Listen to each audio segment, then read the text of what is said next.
Sobre a proteção de Deus, presentes conselheiros Ivan Bonilha, José Durval Matos do Amaral, Fábio de Souza Camargo, Ives Linhares, Agostinho Zucchi, e os conselheiros substitutos Sérgio Valadares Fonseca, Tiago Barbosa Cordeiro, Cláudio Augusto Cânia, Tiago Álvares Pedroso, Lívio Sotero Costa, Muriel Rei e José Maurício Andrade Neto, e a Procuradora do Ministério Público de Contas, Juliana Reiner, declara aberta a 27ª Sessão Ordinária deste Tribunal Pleno de 2024. Ausente o conselheiro Maurício Requião, em razão de férias, ficando convocado o conselheiro substituto Sérgio Valadares Fonseca para a composição de quórum. Submeto a ata da sessão ordinária número 26, de 7 de agosto de 2024, para homologação. Em discussão, aprovada. Concedo a oportunidade para as comunicações previstas no inciso 2 do artigo 436 e para a devolução e inclusão em mesa dos processos que trata o parágrafo 4º do artigo 429 e artigo 522, tudo do regimento interno. Tem a palavra o conselheiro Ivan Bonilha.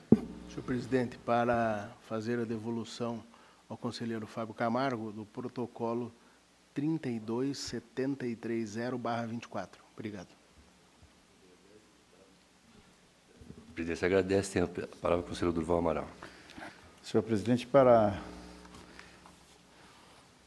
devolver o processo 136913 da pauta do conselheiro Dr. Ivan Bonilha e também solicitar a inclusão em mesa dos processos de certidão liberatória 5183-1024 e 5063-62-24. Incluído em pauta. Continua livre a palavra. Conselheiro Sérgio Valadares. Senhor presidente, solicito a inclusão em mesa do processo 526-304-24, inclusão na pauta, que trata de certidão liberatória. E comunico ainda que, em substituição ao conselheiro Maurício, determinei o sobrestamento do processo 160.490/24, em razão, até que se resolva a questão recursal no processo 282.804/24. Em substituição ao conselheiro Maurício, determinei, então, o sobrestamento deste processo 160.490/24. Obrigado. Feitas as comunicações, continua livre a palavra. Conselheiro Fábio Camargo. Obrigado, senhor presidente. Comunicar a devolução do processo 421.1123, representação da Lei de Licitações, da pauta do conselheiro José Durval Matos do Amaral, e uma consulta 876-4721, pauta do conselheiro Ivan Leles Bonilha. Feitas as comunicações, continua livre a palavra. Eu tenho duas comunicações a fazer também ao Tribunal Pleno. Primeiro, por solicitação da Diretoria de Planejamento, estão à disposição, eu comunico, os resultados do plano estratégico de 2023, que está disponível no link que encaminhei por e-mail ao Gabinete de Vossa Excelência e também no site para eventual consulta. Também gostaria de fazer uma comunicação ao Tribunal Pleno em razão de vários processos de admissão de pessoal, atos sujeitos a registro, em função dos pareceres do Ministério Público, que, com propriedade, advertem ou sugere à Casa a existência de vários processos em estoque na Coordenadoria de Gestão em relação ao prazo prescricional, conforme pré-julgado 31 e o tema 445 do Supremo Tribunal Federal. Informo que solicitei. Por que eu estou fazendo essa comunicação? Porque existem os pareceres, que não tem nenhuma crítica, mas os relatores têm encaminhado à presidência para, nos processos, informarem quais são as medidas. Então, para cada processo, vai e volta ao gabinete, volta para a presidência, que volta para o gabinete. Então, vou fazer essa comunicação geral, para, inclusive, ficar registrado em ata as medidas que estamos adotando. Realmente, o estoque nos preocupa e providenciamos algumas medidas, algumas já solucionadas, outras em fase de conclusão e andamento. Primeiro, a revisão do pré-julgado número 19, em relação às admissões de pessoal, que seriam excluídas da análise de todas as admissões, e sim, no plano anual de fiscalização, faríamos isso através de medidas não sujeitas a registro, mas também de fiscalização por modo próprio. Também realizamos um concurso público, recentemente, esse fim de semana, já transcorreu Normalmente, ele tem os prazos de impugnação às provas e depois aos resultados, inclusive com a prova discursiva. Também priorizamos, junto à Coordenadoria Geral de Fiscalização, a Diretoria de Tecnologia de Informação e a COSIF, que fossem desenvolvidos e aperfeiçoados os sistemas informatizados para a fiscalização dos atos de pessoal, mediante reuniões periódicas que estão sendo feitas para acompanhamento do progresso dessas alterações. Também estão em desenvolvimento e normatização, em conjunto com a CAGE, que vão apresentar a Vossa Excelência, critérios de seletividade, com o objetivo de dar prioridade ao exame dos atos previdenciários com maior impacto e benefício financeiro potencial para a administração pública ou para os beneficiários, ou seja, também um valor de corte para análise individualizada de cada um. E a instauração de comissão específica, que está sendo desenvolvido, é um projeto de controle e de fiscalização de atos de pessoal, aposentadoria e pensão através do núcleo de inovação, do estúdio de inovação. Já estão providenciando esse robô, vamos dizer assim, ou esse sistema, com uso, inclusive, de inteligência artificial, de forma que a gente consiga diminuir o estoque processual, que sempre nos preocupou, inclusive, de gestões anteriores, dada a quantidade. Então, eu dou conhecimento ao Tribunal Pleno e espero os relatores, em vez de encaminhar para se manifestar novamente, que se ter, ou pelo menos, conste que foi feita essa comunicação atendendo à preocupação ministerial. Solicito a inclusão em mesa do protocolo 515-108-24 e o 532-533-24. Eu esqueci que a conselheira substituta Muriel Rei pediu a palavra, mas já adianto também que é admitido o processo de certidão liberatória. Eu pediria licença a Vossa Excelência e também ao nobre advogado que aqui está presente, que a doutora Muriel possa relatar desse processo, já que ela tem uma viagem programada agora para o período da tarde. Conselheira substituta, tem a palavra. Obrigada, senhor presidente. Eu preciso pedir a inclusão em mesa. E já pode relatar. Gostaria de pedir a inclusão em mesa do processo 55, 19, 45, 24, de certidão liberatória do município de Mariluz. Então, passando a relatar, agradeço a oportunidade de me adiantar no relato da pauta, rapidinho, só para poder expor a questão da certidão liberatória. Então, trata-se de pedido de certidão liberatória formulado pelo município de Mariluz. A Coordenadoria de Gestão Municipal, após análise da gestão fiscal, opinou pelo deferimento do pedido. A Coordenadoria de Monitoramento e Execuções apontou que o ente não estaria apto para a obtenção da certidão liberatória, pois haveriam 3 pendências no banco de dados desse tribunal, oriundos de processos julgados por essa corte, sendo 2 relativas à execução fiscal das certidões de débito número 829/2018 e 830/2018, originada dos autos número 564205/09, e além da inscrição em dívida ativa e notificação ao devedor para a cobrança da certidão de débito 116/2024, proveniente dos autos número 947532/14.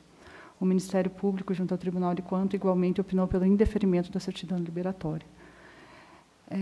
Em análise aos autos, número 56420509, verifica-se que a peça 235, o município de Mariluz, acostou a certidão explicativa emitida pela Vara da Fazenda Pública de Cruzeiro do Oeste, a qual atesta que se encontram em trâmite os autos da execução fiscal, versando sobre as certidões de dívida ativa, oriundas das certidões de débitos 829 e 830 de 2018, emitidas nos referidos autos.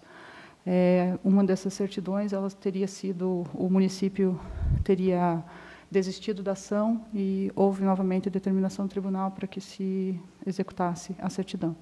Dessa forma, o município novamente partiu para a execução. Então, considerando que o município comprovadamente promoveu o ajuizamento de ação de execução fiscal para o ressarcimento dos débitos pendentes, entendo que tais pendências não representam óbice à concessão da certidão liberatória. Com relação à obrigação pendente nos autos número, que essas 2 certidões seriam uma das 2 evidências que obstacularizariam a emissão da certidão. E tem a outra pendência, que seria a obrigação nos autos 94, 75, 32, 14, referente à inscrição em dívida ativa e notificação ao devedor da certidão de débito 116. Foi verificado que o município protocolou a petição intermediária, na qual informa que o acórdão 1580-22 foi enviado ao setor de tributação do município para a adoção das providências necessárias para a cobrança do débito, requerendo dilação do prazo para o cumprimento dessas obrigações. A unidade técnica e o Ministério Público se manifestaram favorável à dilação desse prazo. Ainda não houve a decisão, mas já se verifica que tanto a técnica quanto o Ministério Público se manifestaram a favor disso. Então, no intuito de não prejudicar a concessão da presente certidão liberatória, voto pelo deferimento da certidão solicitada pelo prazo improrrogável de 60 dias. Em discussão, aprovado. Obrigado, era isso que eu tinha na pauta. A presidência agradece a Vossa Excelência e tenha uma boa viagem. Obrigada, terei que me ausentar. Obrigada. Nos termos da Lei Complementar 103/2005 do regime interno, coloco em preferência de julgamento o processo em que consta pedido de sustentação oral e registro a presença do nobre advogado Dr. Henrique Paz Brunelli, OAB 103-157, representando o Sindicato Nacional dos Docentes das Instituições de Ensino Superior, por sua Secretaria Regional, no processo 213.616-24, pedido de rescisão de relatoria do conselheiro Ives Linhares. Convido o nobre advogado a fazer uso da tribuna e agradecendo a preferência dada também à conselheira substituta. Passo a palavra ao conselheiro Ives Linhares para o relato do processo, após Vossa Excelência 15 minutos para a sustentação oral. Excelentíssimo senhor presidente, demais integrantes desse tribunal pleno, trata-se de pedido de rescisão formulado pelo Sindicato Nacional dos Docentes das Instituições de Ensino Superior, ANDES, Secretaria Regional Sul, em substituição aos docentes das Universidades Estaduais do Paraná, com vistas a desconstituir o Acórdão 527/22 deste Tribunal Pleno, o qual, proferido em recurso de revista sobre a decisão em tomada de conta ordinária, julgou irregular a Resolução 63/2014 do Conselho Universitário da Universidade Estadual do Oeste do Paraná, imputando sanções ao reitor e aos respectivos membros do órgão colegiado. Afirmou o interessado que, naquela deliberação, o Tribunal Pleno entendeu incabível a inclusão do adicional de titulação na base de cálculo do adicional por tempo de serviço para os docentes da instituição de ensino superior, o que ensejou a reprovação das contas e a incidência de multa administrativa a cada agente. Observou que o objeto do pleito rescisório não consiste no mérito da Resolução 63/2014, mas na responsabilização do reitor e dos componentes do Conselho Universitário. Arguiu violação à literal disposição de lei, na medida em que o ato reconhecidamente irregular foi produzido de forma válida e colegiada no contexto institucional, de sorte que a deliberação desta Corte de Contas afrontaria os artigos 20, 22 e 28 do Decreto-Lei 4.657, de 42, o artigo 207 da Constituição Federal, o artigo 180 da Constituição Estadual e os artigos 2º, 3º, 4º e 6º da Lei Geral das Universidades. Aduziu que a decisão rescindenda deixou de evidenciar a ocorrência de dolo ou erro grosseiro na conduta dos agentes para lhes imputar sanções. Do mesmo modo, asseverou que essa Corte de Contas desconsiderou a falta de conhecimento técnico-jurídico dos imputados, o que se imporia como dificuldade real na tomada de decisão objeto do controle externo. Invocou violações dos princípios da razoabilidade e proporcionalidade com vistas a advogar a inocorrência da conduta inapropriada ou negligente. E ainda apontou que a deliberação foi tomada com base em valores jurídicos abstratos ao imputar sanção pela mera violação à norma legal. Consignou que a decisão formalizada pelo Conselho se sustentou em 2 opinativos jurídicos apresentados naquela oportunidade, além de uma decisão judicial que respaldaria a tese quanto à sua legalidade. Assim, reforçou que a conduta administrativa se lastreou no padrão médio exigível do gestor. Sustentou, ademais, a ocorrência de violação à autonomia da Unioeste, assegurada nas Constituições da República e do Estado e na Lei Geral das Universidades. Salientou que a autonomia administrativa pressupõe a gestão democrática da instituição, de modo que a Resolução 63/2014 traduz uma posição da própria universidade conforme a teoria do órgão. Destarte, a responsabilização dos integrantes do órgão colegiado ensejaria vulnerabilidade à capacidade de autogoverno da entidade. Ao fim, requereu a rescisão do julgado a fim de isentar o reitor e os conselheiros da UNEST de qualquer responsabilidade, determinando-se a devolução das multas imputadas e já pagas. Outro sim, apresentou os documentos essenciais à propositura do pedido. Distribuído o expediente, pelo despacho 503, foi exercido o juízo de admissibilidade, determinando-se tramitação regimental. Sexta Inspetoria elaborou a instrução pela rejeição do pedido de modificação do acórdão rescindendo. Sustentou em preliminar que a entidade sindical é representativa unicamente dos professores da instituição de ensino superior, de modo que os efeitos de eventual rescisão não poderiam alcançar os demais agentes que não integrem o corpo docente. Afirmou que a Resolução 63 afrontou a ordem constitucional pela violação ao princípio da legalidade estrita e pela vedação ao efeito cascata. Destarde, o julgamento da ilegalidade do ato administrativo não estaria amparado em valores jurídicos abstratos, mas em normas constitucionais de simples interpretação e aplicação. Pontuou a presunção legal de conhecimento da legislação, observando a falta de zelo do reitor e dos membros do Conselho em terem discutido e aprovado a mudança no cálculo sem prévio exame do Departamento Jurídico da Universidade. Salientou que o documento que embasou a decisão era proveniente da entidade sindical local, cujo viés egoístico recomendaria exame mais criterioso. E ainda destacou que as ações judiciais indicadas como paradigmas já eram, à época da reunião, objeto de apelação no Poder Judiciário, evidenciando sua mutabilidade. Esses fatos demonstrariam, segundo a unidade técnica, a absoluta negligência dos agentes imputados, revestindo-se sua conduta de gravidade e conformando erro grosseiro. Asseverou que a alteração na forma de cálculo afetou inclusive os representantes docentes que integravam o Conselho, de sorte que se constata deliberação em causa própria, sem benefício à Unioeste. Assim, considerou que a conduta foi tomada de má-fé, dado o suposto conflito de interesses. Ademais, indicou a existência de obstáculos e dificuldades reais aos agentes em simplesmente desaprovar a proposta de mudança na base de cálculo daquela parcela remuneratória. A propósito das violações à autonomia universitária, aduziu a existência de limitações ao seu exercício, conforme reconhece a jurisprudência do Supremo Tribunal Federal. Observou que a imputação das multas administrativas não macula a importância da universidade, sua reitoria ou do Conselho Universitário, dado que se trata de extensões pessoais previstas na lei orgânica desse tribunal. O Ministério Público ratificou o posicionamento da unidade técnica. É o relatório, senhor presidente. Terminado o relatório, tem a palavra o doutor Henrique, por 15 minutos.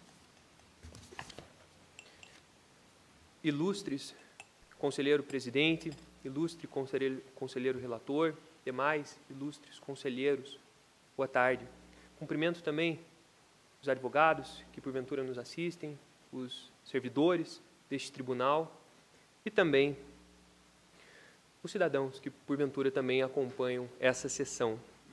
Boa tarde, espero que estejam bem e devidamente aquecidos neste dia frio de Curitiba.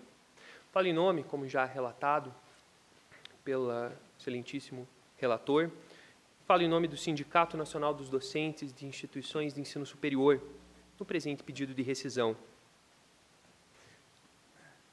Farei só uma breve recapitulação do que se trata a Resolução 63. Por meio da Resolução 63, aprovada pelo Conselho Universitário da Unioeste, em 5 de 6 de 2014, o adicional por tempo de serviço teve incluído em sua base o adicional de titulação, que é algo muito relevante para os docentes de ensino superior. Com isso, teve, de fato, um incremento na remuneração dos docentes. Não é a legalidade ou inconstitucionalidade da resolução, não é o ponto, como já relatado também, mas sim a responsabilização pessoal dos conselheiros. A aprovação da resolução em questão, ela advém da própria redação da Lei Estadual 6174 de 1970, que expressamente dispõe que o adicional por tempo de serviço tem sua base de cálculo os vencimentos, no plural. Historicamente, a doutrina já considera vencimentos no plural sinônimo de remuneração. E vencimento representa o vencimento básico. E a própria lei, no artigo 156 e 157, essa lei de 1970, ela dispõe que a remuneração, sinônimo de vencimentos, ela é equivalente o vencimento básico acrescido das demais vantagens pecuniárias recebidas pelo servidor. Também havia uma decisão de primeiro grau, uma decisão precária, de fato, que estava pendente de juízo de apelação. Mas essa decisão ela é bem significativa quando levamos em consideração quem compõe o conselho universitário da instituição de ensino em questão. São leigos no direito. Claro, existem professores das ciências jurídicas, mas também tem engenheiros, filósofos, psicólogos, médicos veterinários, médicos, também técnicos administrativos, membros da comunidade universitária, como alunos, pais, eventualmente, alguns curiosos que, porventura, façam parte do conselho universitário. Mas tudo isso evidencia, essa natureza, essa formação do conselho universitário e como todas essas normas, todas essas disposições sobre vencimentos, isso pode ser um pouco confuso, até porque se esses conselheiros abrissem os melhores livros, na minha opinião, da doutrina sobre agentes públicos, que é o do professor Eli Lopes Meirelles e da professora Odete Medawar, teriam exatamente essa disposição. Vencimentos, no plural, igual a remuneração. Isso é bem significativo. Na sequência, já em 2016, foi instaurado a tomada de contas extraordinária, que resultou no Acórdão 491 de 2021. Basicamente, se reputou ilegal, inconstitucional, a resolução por 3 argumentos distintos. O primeiro, de que não parecia ser a vontade do legislador, ao se referir vencimentos, se referir à remuneração. Ou seja, é uma regra hermenêutica da intenção do legislador. O segundo fundamento era de que a norma posterior seria específica e, portanto, posterior, temporalmente especial e, portanto, derrogaria a norma de 1970. Em terceiro, que ao meu ver é o fundamento mais forte, a norma de 1970 não teria sido recepcionada pela Constituição de 1988, que em seu artigo 37, inciso 14, com redação pela emenda constitucional 19, vedaria o efeito em cascata, que também é necessário também destacar o efeito em cascata e também como meros reflexos remuneratórios, que também acontecem. Nesse acórdão, diante desses 3 fatores principais que corroborariam essa ilegalidade ou inconstitucionalidade da resolução, adotou o seguinte silogismo: diante da inconstitucionalidade ou ilegalidade, há erro grosseiro. Mas, de fato, neste acórdão 491, há uma menção muito curiosa. Na página 10, a interpretação expedida pelo ente não merece prosperar. Isso, de fato, ele tem uma grande significação, porque é uma interpretação e foi expedida pelo ente. O ente, a autarquia, a universidade. Posteriormente, foram interpostos recursos em face dessa decisão, que culminaram no acórdão rescindendo, o acórdão 527, que nas suas 35 páginas de fundamentação foram reiterados os fundamentos do primeiro acórdão. Bem, o silogismo, inconstitucionalidade, ilegalidade, erro grosseiro, essa figura do erro grosseiro, ela não é especificada no acórdão rescindendo e nem no primeiro acórdão.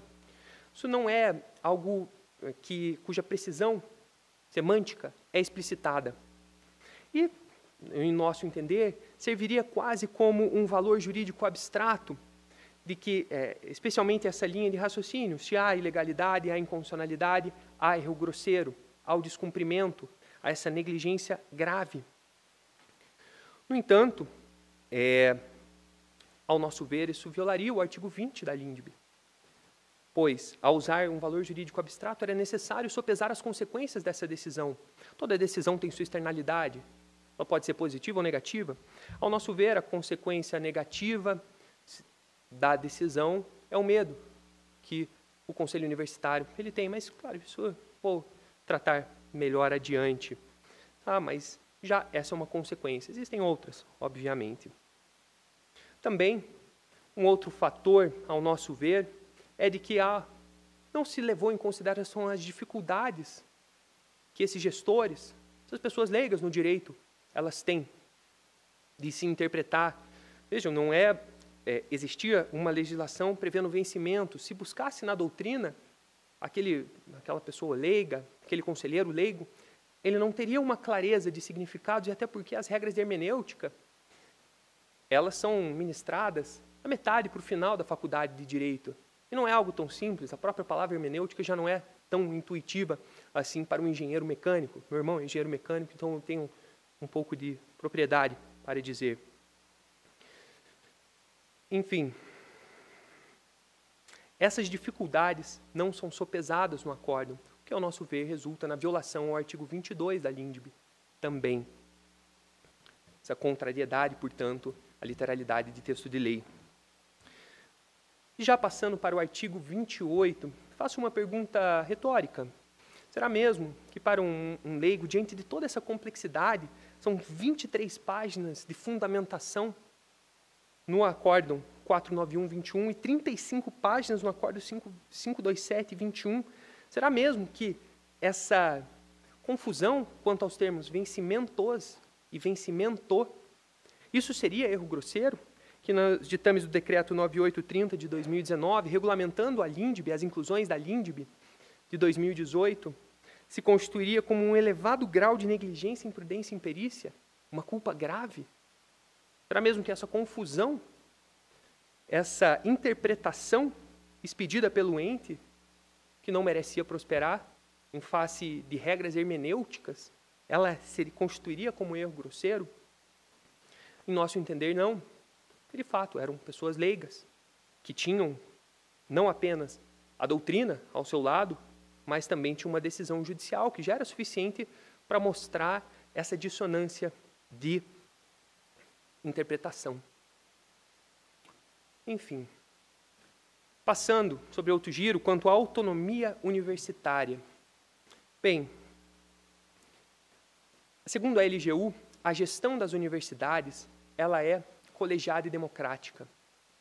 Ou seja, a autonomia universitária, ela se concretiza no mundo real pela gestão democrática e colegiada.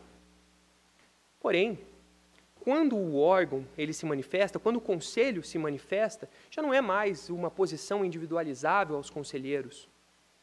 Já é uma posição do órgão, da mesma forma como uma decisão desta corte não é de seu relator ou do voto divergente, mas é do próprio tribunal. Então, ao nosso ver, a partir do momento que se desconsidera a personalidade jurídica da universidade, a dissolve e atinge especificamente os conselheiros responsáveis pela aprovação, há uma violação à autonomia universitária, pois a gestão dessa universidade ela é colegiada, sempre foi colegiada. Quando o órgão se manifesta, portanto, é a própria instituição que se manifesta, como desdobramento de sua autonomia universitária. Essa é a teoria do órgão, já bem consolidada na jurisprudência. Enfim, mas eu vejo essa questão de uma forma una. Se a gestão ela é colegiada, a própria dificuldade prática do gestor, naquele caso em específico, tudo isso se relaciona com uma violação à autonomia. Se a gestão da universidade ela é colegiada, ela é democrática, se um gestor, se um membro do colegiado, do conselho universitário, ele tem receio de ser responsabilizado, a decisão da própria universidade ela não vai ser uma decisão livre, autônoma, que vem dos radicais autônomos, autorreger, poder dispor de suas próprias normas. Se a gestão ela é colegiada e há medo dos conselheiros, será que existe liberdade nessa decisão colegiada, nessa posição da universidade, na interpretação expedida pelo ente? Enfim, as universidades elas são muito distintas dos demais órgãos, das fundações, das autarquias. As universidades elas elas são conduzidas por si mesmas. Elas são geridas pelos próprios professores, pela própria comunidade universitária. E é um equilíbrio muito tênue nas universidades. Para se permitir, para que chegássemos a esse ponto de evolução tecnológica, foi necessário que as universidades estivessem distantes das influências políticas.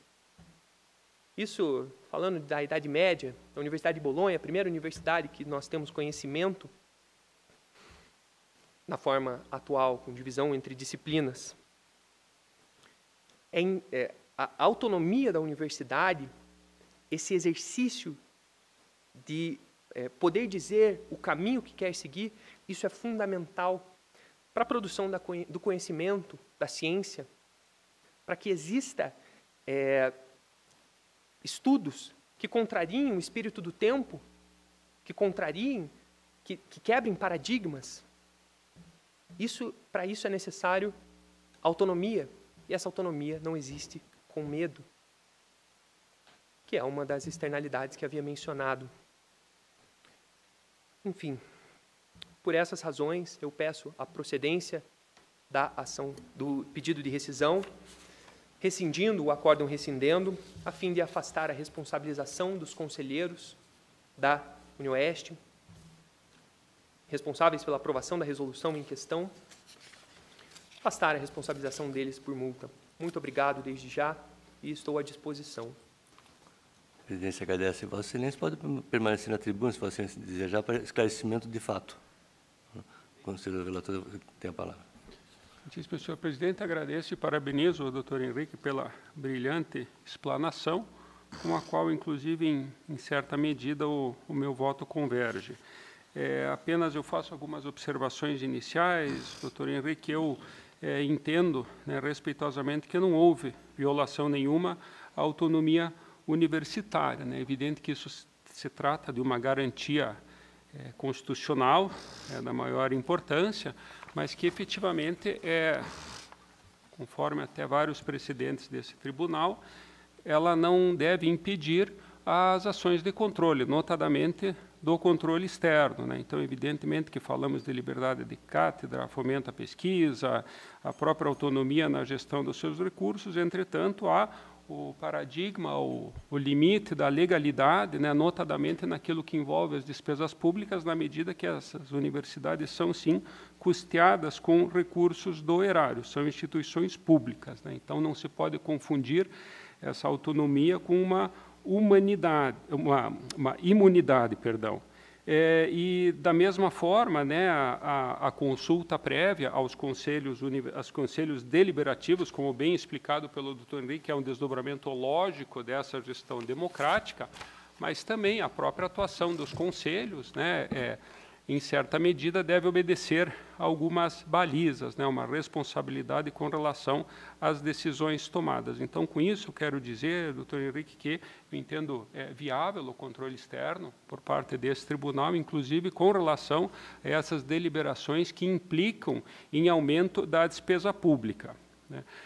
Também me parece que, nesse caso, a teoria do órgão ela teria uma aplicabilidade talvez mais restrita, na medida em que a própria Lei Geral das Universidades ela também estabelece a obrigatoriedade de observância dos parâmetros legais. O próprio Estatuto da UniOeste assim dispõe, o artigo 6º, inciso 7º.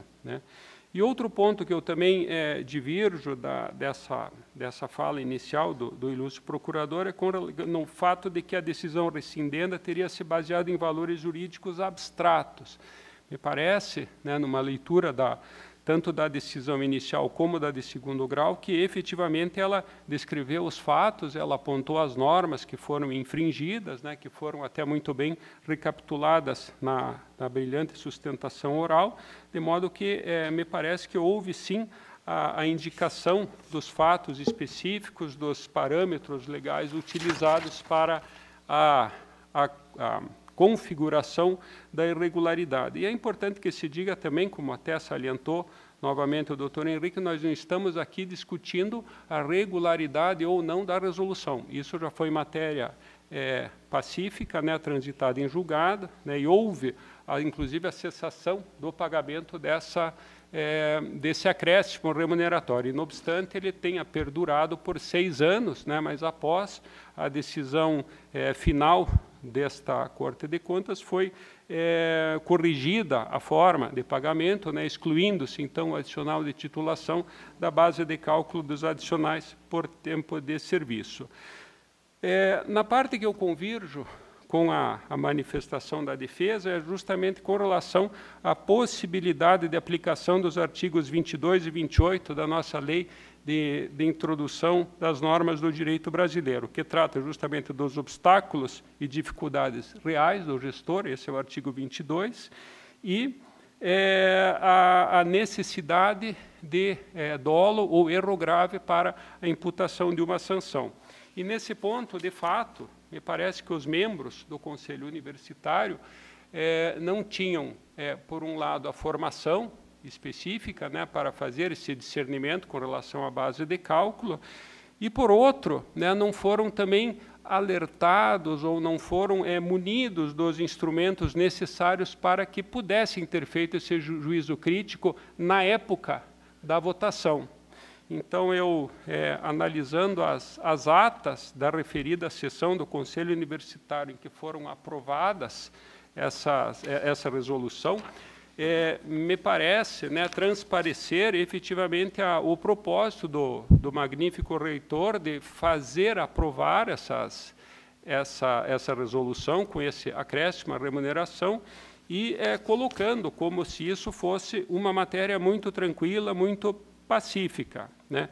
Eu vou tomar a liberdade aqui até de ler uns trechos que estão na nota de rodapé do voto.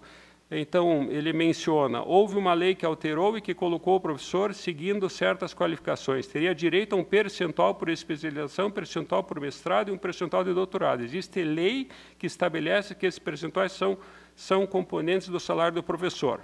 Mais adiante: eu vou poder viabilizar esses recursos em outubro, daí eu preciso da legalidade. Para mim, ter legalidade, o Conselho tem que aprovar. Agora é a última reunião, enfim. Ele efetivamente imprimiu, naquela reunião, me parece, um visível direcionamento, né, para que houvesse essa aprovação, e não havia, até então, né, uma análise jurídica criteriosa por parte da universidade exatamente sobre esses aspectos que, ao final, né, na atividade de controle externo do tribunal, acabaram configurando a irregularidade, né, notadamente o ponto, né, mencionado com relação ao efeito cascata, ou seja, né, uma parcela compor a base de cálculo de uma gratificação que viria a ser pago.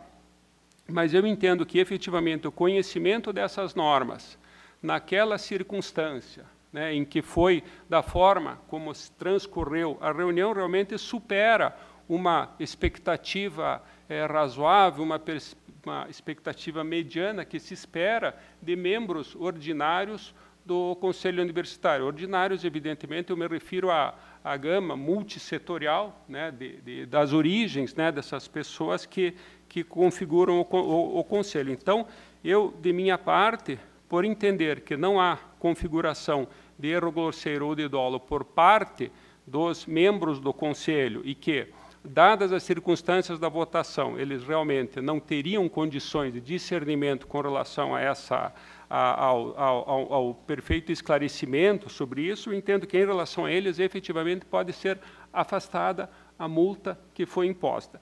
Diferente, entretanto, né, no meu entender, a situação do próprio reitor, do gestor das contas, em que me parece que houve uma falha justamente no encaminhamento da matéria, né, sem alertar a comunidade, o Conselho, sobre os riscos, né, jurídicos que efetivamente existiam, reais, sobre a matéria, tanto que depois foi efetivamente configurada a irregularidade. É verdade que havia uma decisão de primeiro grau, mas essa decisão que dava respaldo foi depois reformada em segundo grau, pelos mesmos argumentos basicamente utilizados aqui no Tribunal de Contas. Então, me parece que a falha com relação ao encaminhamento deste ato, né, que seria efetivamente de responsabilidade do gestor, ela permanece. Então, nós não estamos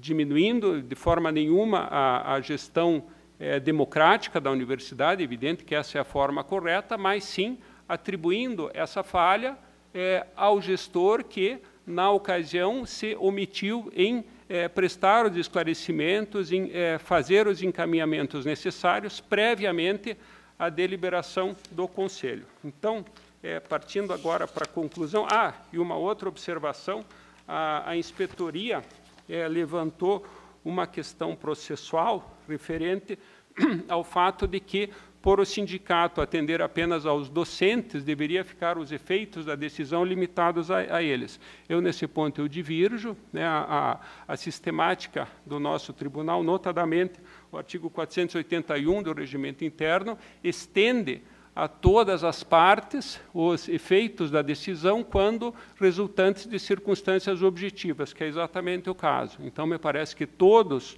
os membros do Conselho que foram atingidos pela imputação da sanção devem ter essa sanção afastada, justamente com o provimento parcial do recurso, mantendo, entretanto, como eu falei, a aplicação da sanção em relação ao magnífico reitor. Então, o voto, senhor presidente, resumidamente, é pela parcial procedência, para o fim de afastar a responsabilidade e a multa imposta aos membros do Conselho Universitário da Universidade Estadual do Oeste do Paraná, mantendo-se, todavia, íntegra a responsabilidade do então reitor, senhor Paulo Sérgio Wolff, inclusive quanto à multa aplicada. É o voto, senhor presidente. Está em discussão. Conselheiro Sérgio. Obrigado, senhor presidente. Também cumprimento o douto advogado pela sustentação oral e também o relator pela clareza como expôs os fatos. Eu entendo que a decisão colegiada, claro que todos os conselheiros têm a sua parcela de responsabilidade, mas como foi muito bem esclarecido pelo relator, ali não se pode caracterizar o erro grosseiro, talvez houvesse até uma falha pudéssemos encontrar até uma limitação à manifestação de vontade de cada conselheiro, uma vez que a eles não foi levado toda a circunstância e todas as dúvidas jurídicas sobre a matéria. Mas o que me chamou a atenção, conselheiro Ivens, senhor advogado, quando a questão do vencimento e vencimentos, existe sim na doutrina esse tratamento, e quando se fala em vencimentos, vencimento seria apenas a remuneração básica, né? E vencimentos incluiria todas as parcelas. Essa expressão, vencimentos, faria referência a todas as parcelas que compõem a remuneração. E uma dúvida de fato que eu tenho é a seguinte: quando foi tomada essa decisão pelo Conselho, presidido pelo senhor reitor, estava em vigor uma decisão judicial que dava respaldo a essa decisão? Como foi tomada?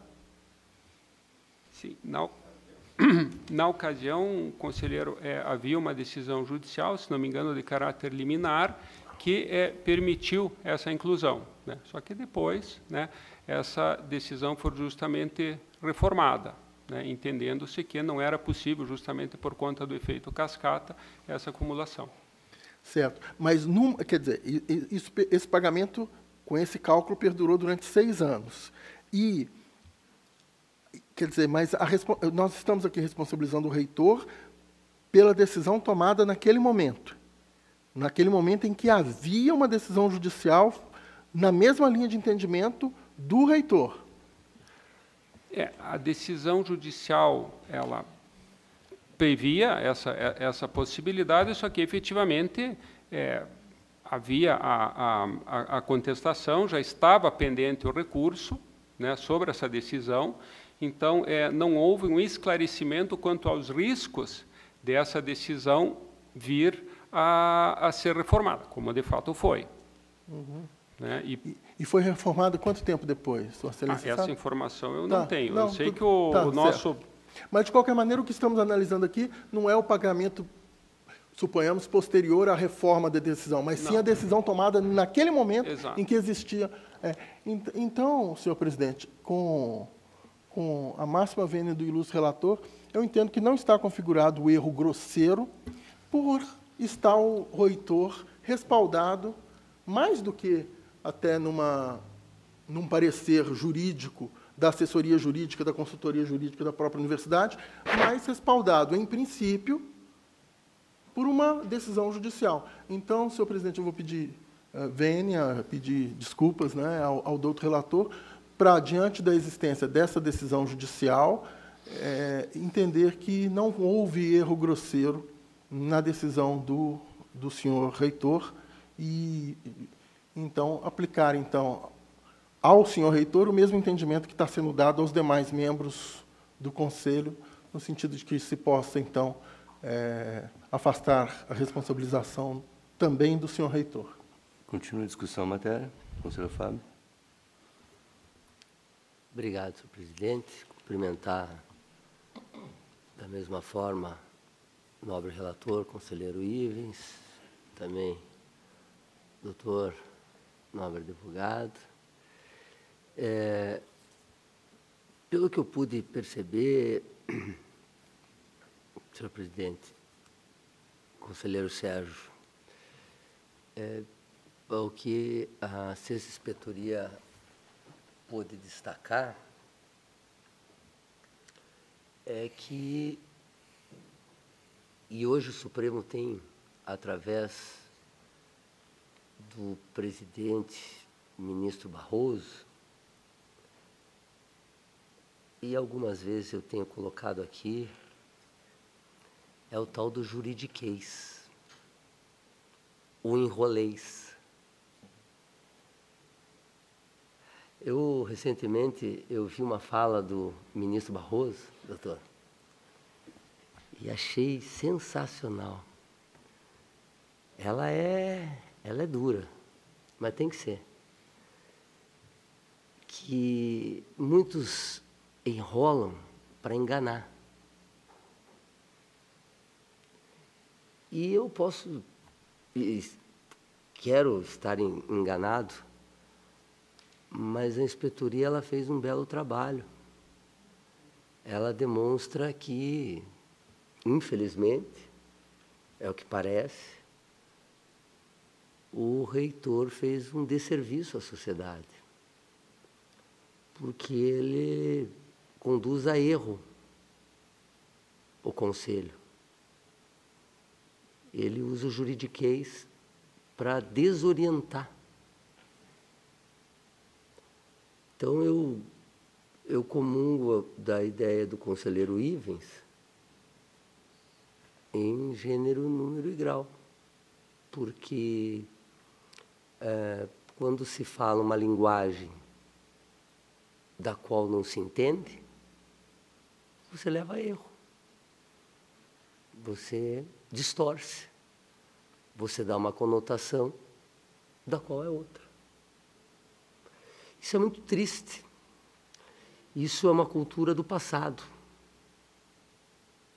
O latim, ele é bonito. Ele é empolgante. Ele é vibrante. Mas ele é saudável para que seja positivo e não enganoso. Aliás, abre aspas, o ministro Barroso diz que quem fala muito juridiquês é porque não sabe nada. Palavras do presidente do Supremo. Então, que isso sirva de lição,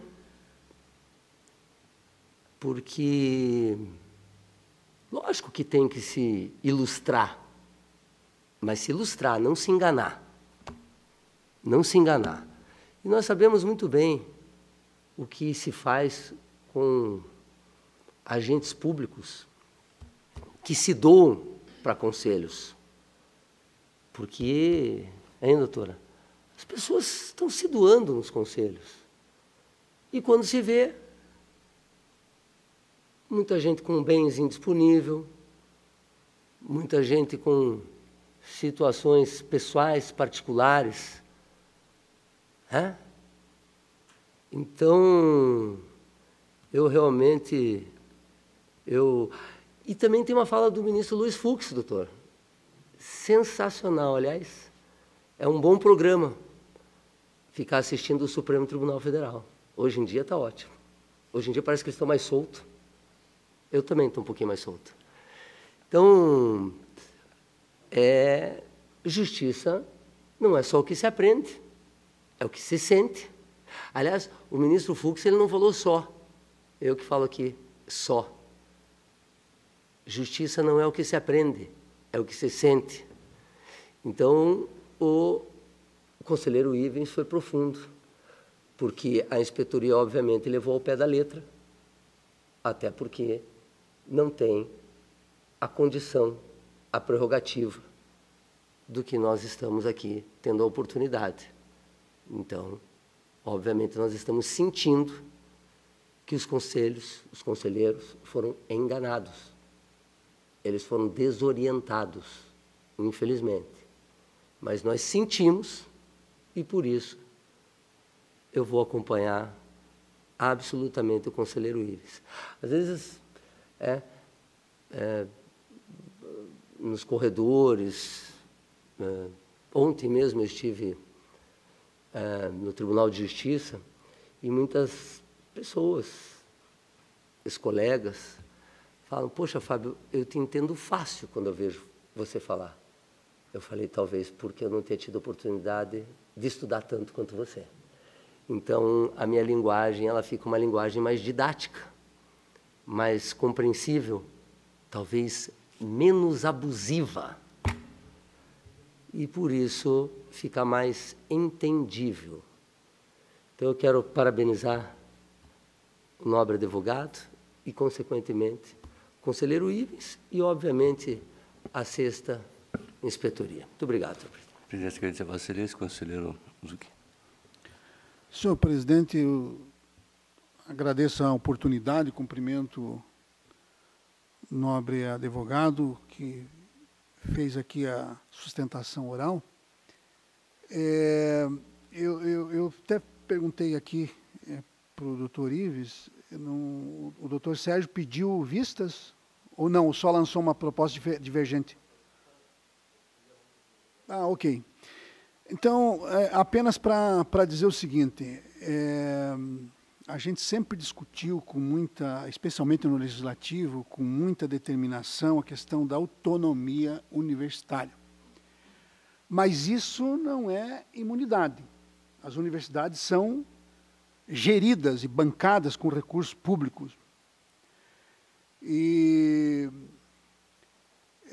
o nobre procurador citou aqui de que poderia, na questão aqui levantada, ferir a autonomia universitária. Eu acredito que não, e digo mais. O conselho não é apenas um conselho simbólico que está lá.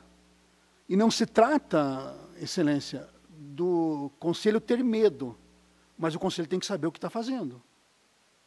Então, não se pode imaginar de que, mas até eu acredito que o doutor Ives foi extremamente, diria aqui, não seria a palavra generoso, mas foi justo, quando entendeu até que o Conselho, né, quem sabe, diante de um parágrafo que eu ouvi o doutor Ives ler ali, em que o reitor disse que precisava implantar aquilo, e para isso precisaria da legalidade, porque senão não teria mais tempo, e acabou tomando essa decisão.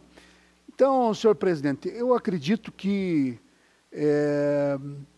houve sim uma questão que deva ser corrigida, ela já foi corrigida, né, e eu particularmente acompanho aqui a proposta do relator por entender que a universidade, né, ela deve prestar, obviamente, a atenção com relação àquilo que implanta, mesmo quando passando pelo conselho universitário, que, aliás, o conselho é um conselho, né? Nem todo mundo tem a mesma formação.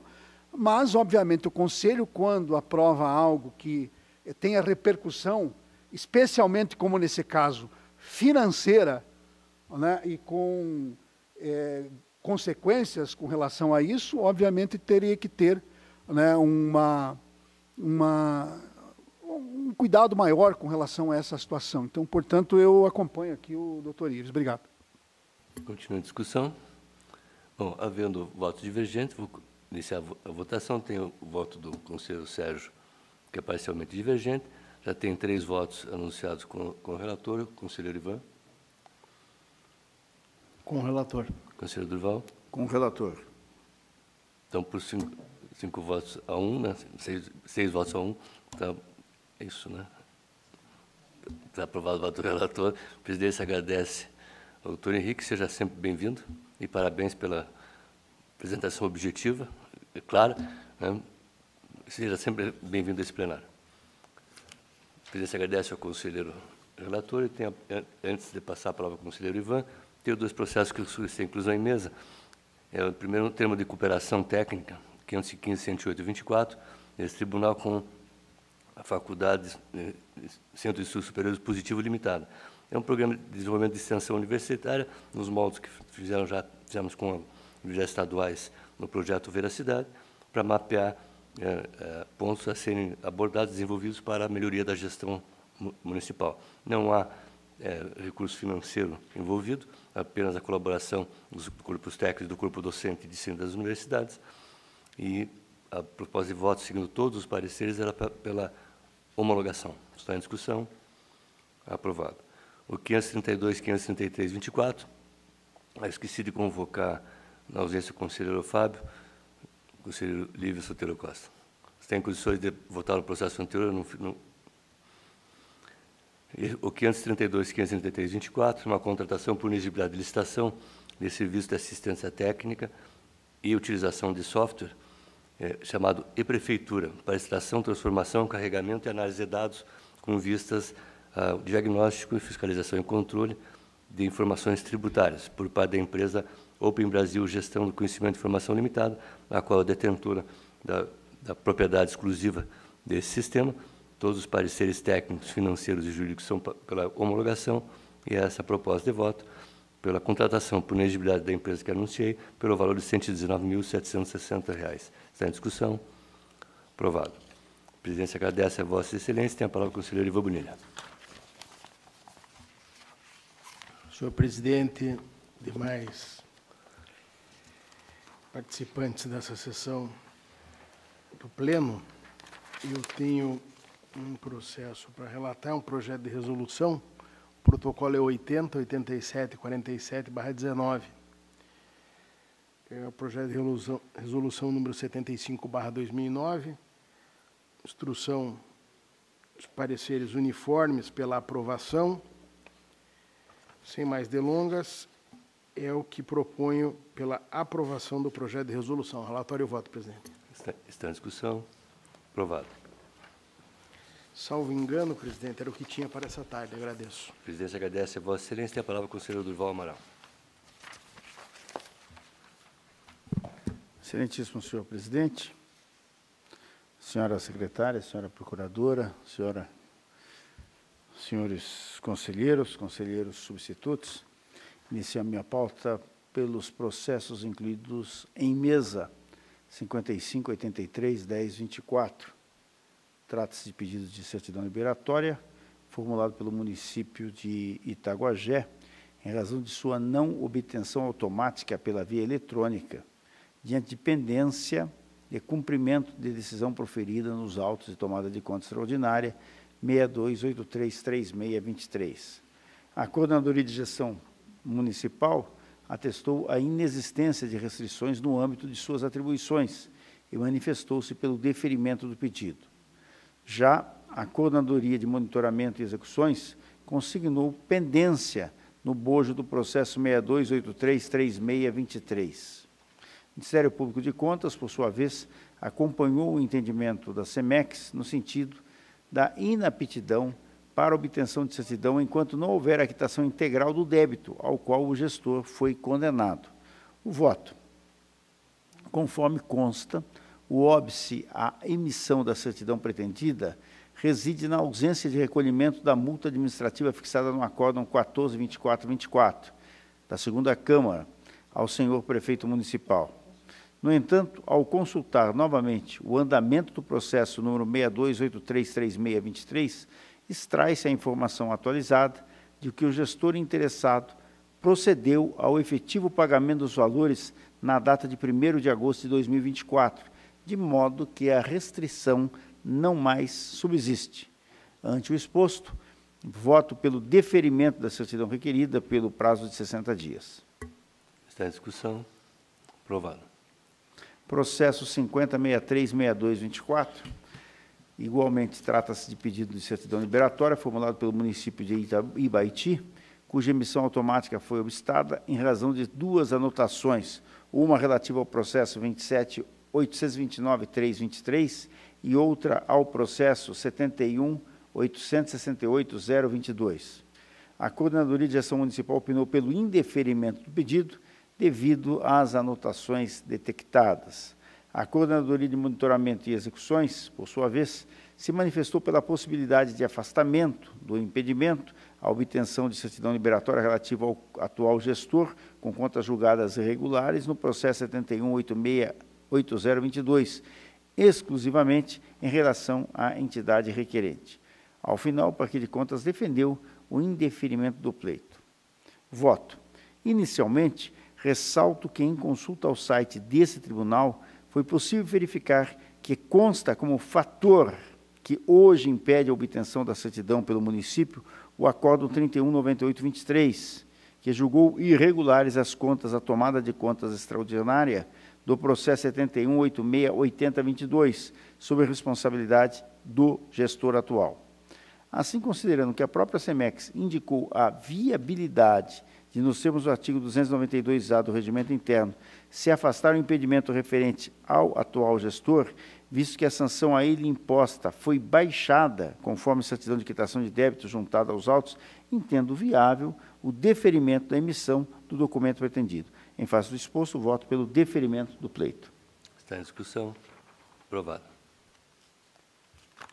Na pauta ordinária, senhor presidente, processo 29087424, tratam os autos de prestação de contas anual do Fundo de Aval Garantidor da Agricultura Familiar do Estado do Paraná, referente ao exercício 23, de responsabilidade do senhor Heraldo Alves das Neves, diretor-presidente. A 5ª Inspetoria de Controle Externo informou que, no período analisado, as fiscalizações do FAR-PR não resultaram em achados encaminhados como recomendação, representação ou tomada de contas extraordinária. Na sequência, a Coordenadoria de Gestão Estadual procedeu à análise contábil, financeira e patrimonial do período e concluiu pela regularidade das contas diante da ausência de irregularidades ou anomalias. O Ministério Público de Contas, no mesmo modo, opinou pela regularidade das contas em exame. Em vista do contido nos presentes autos, em consonância com as manifestações técnicas do parecer ministerial, voto pela regularidade da prestação de contas do FAR Paraná, referente ao exercício de 23. Está em discussão. Aprovado. Processo 29163324, trata os autos de prestação de contas anual do Centro Cultural Teatro Guaíra, referente ao exercício de 23, de responsabilidade do senhor Cleverson Luiz Cavalheiro, presidente da autarquia. A 2ª Inspetoria de Controle Externo informou que, no período analisado, não havia achados de fiscalização a serem registrados naquele relatório. Na sequência, a Coordenadoria de Gestão Estadual procedeu à análise contábil, financeira e patrimonial da presente prestação de contas e, não tendo detectado irregularidades ou anomalias, concluiu pela regularidade das contas, no que foi acompanhada pelo Ministério Público de Contas. Em vista do contido nos presentes autos, em consonância com as instruções técnicas e com parecer do órgão ministerial, voto pela regularidade da prestação de contas do Centro Cultural Teatro Guaíra, referente ao exercício 2023. É o relatório e voto. Está em discussão. Aprovado. Senhor presidente, a pauta está atendida. Agradeço a Vossa Excelência e aos demais membros da Corte. A presidência agradece a Vossa Excelência. Tem a palavra o conselheiro Ives Linhares. O processo que eu tinha pauta eu já relatei. Muito obrigado, senhor A presidência agradece a Vossa Excelência. Tem a palavra o conselheiro Agostinho Zucchi. Obrigado, senhor presidente. Processo 276510/24 trata os autos de prestação de contas do Fundo Estadual do Direito da Mulher, FEIDIM Paraná, referente ao exercício financeiro de 2023. Após devida análise, a Coordenadoria de Gestão Estadual opinou pela regularidade das contas prestadas. Sem objeções, o Ministério Público de Contas, subsidiado pela análise da unidade técnica, manifestou-se igualmente pela regularidade das contas em exame. Considerando a documentação constante dos autos, que institui o feito em exame, depreende-se que a prestação de contas apresentada observou os parâmetros dispostos na Instrução Normativa 182/23, assim como os demais critérios técnicos e legais aplicáveis. Ante o exposto, voto pela regularidade das contas apresentadas pelo Fundo Estadual do Direito da Mulher. Tem um relatório e voto, senhor presidente. Está em discussão. Aprovado. Era o que continha na pauta. Agradeço Vossa Excelência e os demais membros. A presidência agradece a Vossa Excelência e tem a palavra o conselheiro Sérgio Valadares Fonseca. Obrigado, senhor presidente. Relato o processo 526.304/24, que trata de certidão liberatória formulada. Pedido de certidão liberatória formulado pelo município de Mandaguari para fins de recebimento de transferências voluntárias. Sustenta o município que contratou a empresa Elotec Gestão Pública Limitada para promover a substituição do sistema de informação de gestão da plataforma EloWeb para a plataforma OXL Nuvem. Diz que a implementação do novo sistema teve início em 28 de junho de 2024, mas que até o momento a situação não foi regularizada. Informa que possui certidão liberatória com validade até o dia 6 de agosto deste ano, mas que, em razão dos problemas decorrentes da migração do sistema, não será possível promover o envio das informações até junho de 2024, nos termos estabelecidos na agenda de obrigações. Diante disso, solicitou a emissão de nova certidão liberatória após o vencimento da que estava, então, vigente. A Coordenadoria de Gestão Municipal opinou pelo indeferimento da certidão liberatória em virtude da existência de pendências no Sistema Integrado de Transferências. A Coordenadoria de Monitoramento e Execuções informou que, no que diz respeito à esfera de atuação daquela unidade, o município está apto a obter a certidão. O Ministério Público, em sua manifestação, opinou pelo indeferimento da certidão em razão das restrições indicadas pela Coordenadoria de Gestão Municipal. O município apresentou, em seguida, manifestação e novos documentos, informando que as pendências existentes no Sistema de Informações de Transferências Voluntárias, as pendências foram regularizadas. Esse é o relatório. Passo ao voto. Registro que o atraso nas prestações de contas de transferências voluntárias registradas com os números 56895, 59846 e 65638 no Sistema de Transferências Voluntárias, apontadas pela unidade técnica, foram regularizadas pelo município. Consultando o sistema, verifico que a única pendência existente para fins de certidão liberatória refere-se à agenda de obrigações, em virtude de atraso no encaminhamento das informações do mês de junho. Considerando as justificativas apresentadas referentes à migração de sistema, entendo que, excepcionalmente, deva ser concedida a certidão a fim de não prejudicar o município em termos de recebimento de recursos repassados por meio de transferências voluntárias. Assim, voto no sentido de que seja excepcionalmente deferido o pedido, concedendo-se a certidão liberatória para o prazo de 60 dias. Está em discussão. Aprovado. Obrigado, senhor presidente. Era o que tinha a relatar. A presidência agradece a Vossa Excelência. Tem a palavra o conselheiro Tiago Barbosa Cordeiro. Boa tarde, senhor presidente. Muito obrigado. Eu não tenho pauta a relatar. A presidência agradece a Vossa Excelência. Tem a palavra o conselheiro substituto Cláudio Cândia. Obrigado, senhor presidente. Eu não tenho processo em pauta. A presidência agradece a presença de Vossa Excelência. Tem a palavra o conselheiro substituto Tiago Álvares Pedroso. Obrigado, senhor presidente. Também sem processos. A presidência agradece a Vossa Excelência e pedindo desculpas ao conselheiro substituto Lívio e ao conselheiro Zé Maurício de não ter invertido a ordem, porque compõe o quórum.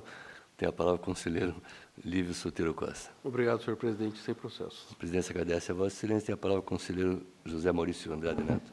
Obrigado, senhor presidente. Sem processos. A presidência agradece a presença de Vossa Excelência e, não havendo mais processos serem relatados, deixo o Lívio a palavra. Declaro encerrada a presente sessão e convoco a próxima sessão ordinária deste Tribunal Pleno para o dia 21 de agosto de 24, quarta-feira, no horário regimental. Levante-se a sessão.